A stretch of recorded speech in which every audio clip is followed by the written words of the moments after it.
Welcome to Errand Boy's YouTube tutorial for Combat Mission Shock Force.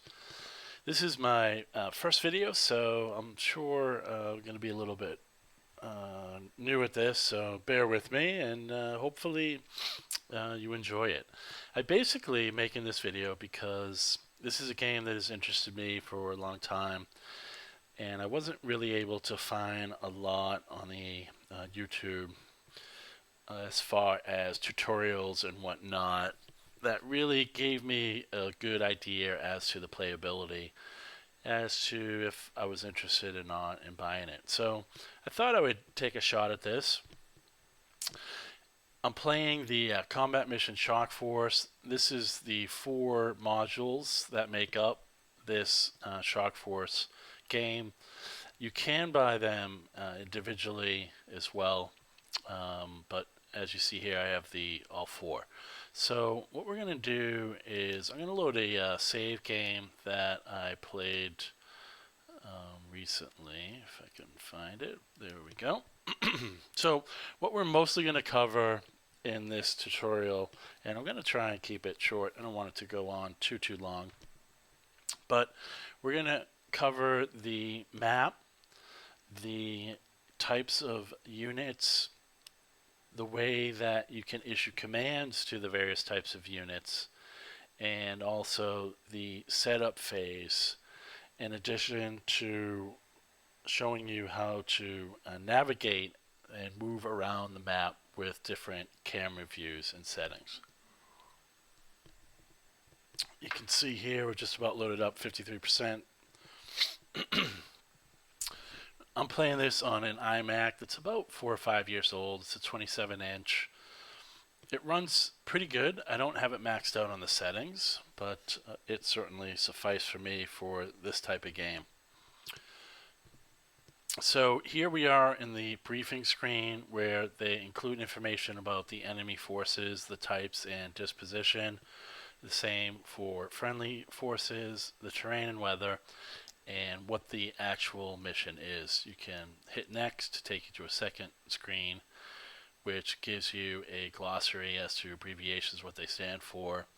And then the tactical map is a good overview of where you're starting within the location of the map, and your forced movement is to be the crossroads, then bridge 1, and then bridge 2. So we'll go ahead and hit OK. And here we are in the setup phase as indicated up top. The game is paused right now, if you will, so nothing is happening. And you can see that we have a couple of different types of units. So this right here is our main battle tank. This is a Challenger, and when you click on it, you'll notice the tank icon flashes green, and then there's also a green halo around the tank as well.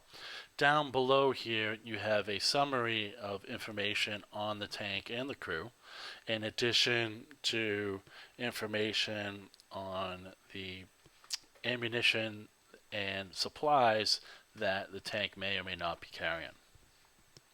On this side of the menu, you have your movement and combat controls. You can select fast, quick, move, slow, hunt, and reverse. We'll go into those a little bit later. And then you also have various targeting, and then also some commands to the crew members here.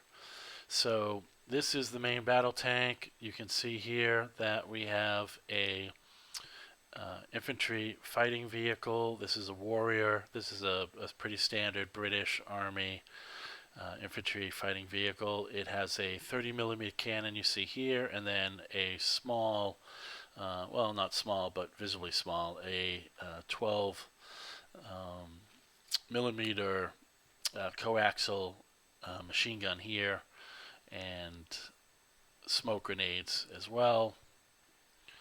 And if we kind of zoom out a little bit, we'll take a look at this infantry fighting vehicle, and then you also notice along with it is a infantry symbol. When I click on that, it flashes. These are the infantry that are within the infantry fighting vehicle, the warrior. So you can see here that there are 7 soldiers, and it gives you information on what platoon and company that they are within, who the section leader is and what his rank is. And then it also tells you what the soldiers inside are carrying. They have binoculars, night vision, a GPS, a law rocket launcher, and a light anti-tank weapon. They each are carrying assault weapons. We have the 5.56 assault weapon here, and then we have the same weapon but with the elongated barrel, and then we have 2 squad automatic weapons or saws, and lastly we have a assault rifle 5.56 with a grenade launcher. The ammunition for this 7 soldiers is denoted in this area here. This is the main ammunition, which would be the 5.56. If they had a weapon of a different caliber, that would be here. For instance, if we were playing the USMC Marines module, they like to carry a 7.62 millimeter M249 light machine gun. So that information would be represented here as to how much ammunition there were for that weapon. Here we have how much grenades there are for the grenade launcher being carried on the assault weapon, and then hand grenades as well. So that gives you little information here. What I'm going to show you now is how to navigate the camera view around the map. It takes a little bit getting used to, but you can see here that once you kind of play around with it, it becomes really kind of second nature. So basically, what I am viewing from is a floating camera, and that is my viewpoint. You can raise and lower the camera, you can move the camera from left to right, and you can also pivot the camera in place from left to right or up down. Take a sip of my beer there. So this is pivoting the camera up, this is pivoting the camera down, this is pivoting the camera to the right and to the left, and then this lowers the camera in elevation in place, and then this raises the camera, and again we'll lower it. I use an Apple Magic Mouse, which is touch sensitive, so it's really easy and effective to operate the camera in different views. And then if you want to move the camera to the right, you just take your mouse cursor and you just bring it to the far right edge of the game, and you can see there it moves to the right. To the left, the opposite, you just move your cursor to the left hand side and it will move it to the left. Now you can also use your mouse to move forward by going up to the top of the screen, and you probably guessed it, to go backwards by moving your mouse cursor to the bottom. So those are the 4 ways to move the camera. If you want, you can also pivot it the way I am here using my keyboard, or you can use the mouse to pivot in place just by going above the halfway mark and going to the, oh, there we go, maybe it's a little bit more than halfway, maybe 3/4 of the way. Each side 3/4 will pivot the camera. Okay, so you can see here that you can move around the map pretty freely. You can take a look at various objectives that are marked in green. This is bridge number 2. This is bridge number 1. And we are coming to the crossroads, which are right here. So that is our first objective. Now you probably also notice these question marks. So the question marks are basically intelligence has reported that there could be enemy units in those areas. You don't know what type, whether infantry, armored personnel carriers, tanks, jeeps, trucks. You have no idea until you're able to put some reconnaissance in the area. Then you'll be able to identify what's there.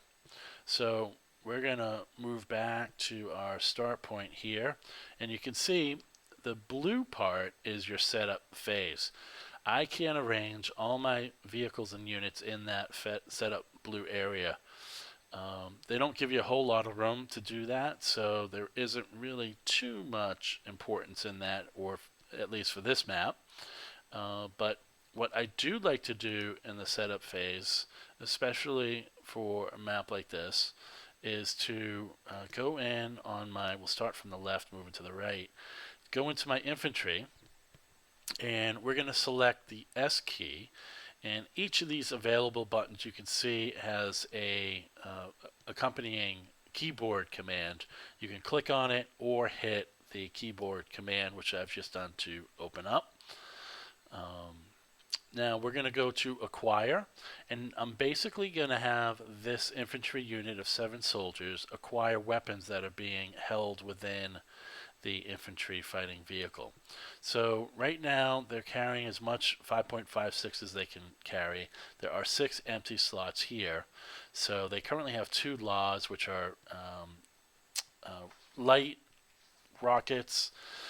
They could be used for light armored targets, armored personnel carriers, or trucks, or personnel, or even buildings. Down below here we have 1 light anti-tank weapon. These are specifically for tanks. They carry a little bit more punch than the laws, but not very effective, certainly if you're aiming towards the front or sides of an enemy tank. You want to try to maneuver very close and ideally hit from the rear. So what I'm going to do is, we can see that there's some room for additional grenades for the grenade launcher on the assault rifle. So you can select 20, 40, or 60. We're going to add 60, and you can see there the now is in the green, which means that he has as many grenades as he can carry. And we're also going to grab an extra law. Actually, sorry, not a law, but a light anti-tank weapon. So we now have 3 of those. And I'm going to go and real quickly do this for all the soldiers. I like to do it in the setup phase because it is much quicker and easier to do it now rather than in the heat of battle when there's a lot going on. You want to make sure that you don't have to do this while your troops are taking enemy fire. So it doesn't take too long. So I've got a couple more here. So give them rockets. Getting a little ahead of myself there. So we'll load up, and we've got 1 more infantry here. So we'll click on the rocket, and that is only what we have available for them. Okay, so we've done the infantry, and then you can see here, this is a flag. This is your platoon headquarters. That's in command of D Company, which are all of your armored personnel carriers in this area. So you want to keep your platoons in close proximity to your headquarters because they do receive a bonus for that. Okay, so our headquarters is 4 soldiers, one of which carries a portable mortar, which says here is not deployed. So we want to go ahead and make sure that we pick up some launchers, and we also want to carry 1251 millimeter mortar rounds. So we've got those, and we'll grab another couple of rockets. Okay. And then this is a different symbol. This is your anti-tank symbol. So this is your javelin team. There's 2 soldiers, each with a javelin rocket launcher and each carrying 2 missiles. So we're going to go ahead and load them up on the javelins. We don't want to load them up on anything else because the javelins are pretty big, and for 2 soldiers to carry around, it's a lot of weight. The javelin, as hopefully we'll see in this map, is probably your most effective anti-tank team, other than of course a main battle tank. They are extremely accurate. They're long range, and they have two ways of engaging enemy vehicles or buildings, for that matter. You can do a direct shot, which is the javelin rocket or missile just launches straight towards the target, say at that building. Or for enemy armor, they do a pop-up path where the rocket is launched and then it goes up and then comes down on the enemy target and penetrates the top armor, which is the weakest armor on the tank. So we're going to go ahead. We've got two javelin teams. Now we have also another one here. This is our reconnaissance. It's made up of 3 soldiers, and they are essentially the eyes of your formation. You're going to want to put them out front, but not the tip of the spearhead, because you don't want to lose them. But certainly you want to put them out near the front so that they will reconnaissance a given area and identify any enemies in the area, preventing your main force from hopefully from being ambushed.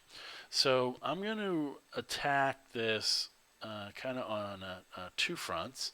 I'm going to have one group go for the crossroads, and then you can see here this little ridge line. See it a little bit better. We'll get closer. So this is a little set of small hills which give you excellent cover from this whole right side of the map. So what I'm going to do is bring over a small element here and try and get them up on these hills so that they'll have a clear line of sight to that whole area along here. Now, they'll also, if I bring them at the foot of these hills, they'll be shielded by the hills from everything over here, so they'll be covered as well. So I am going to bring over to those hills. I'm going to bring my reconnaissance vehicle, so I'm going to just set him up there. And I'm going to bring these 3 APCs, these 4 APCs.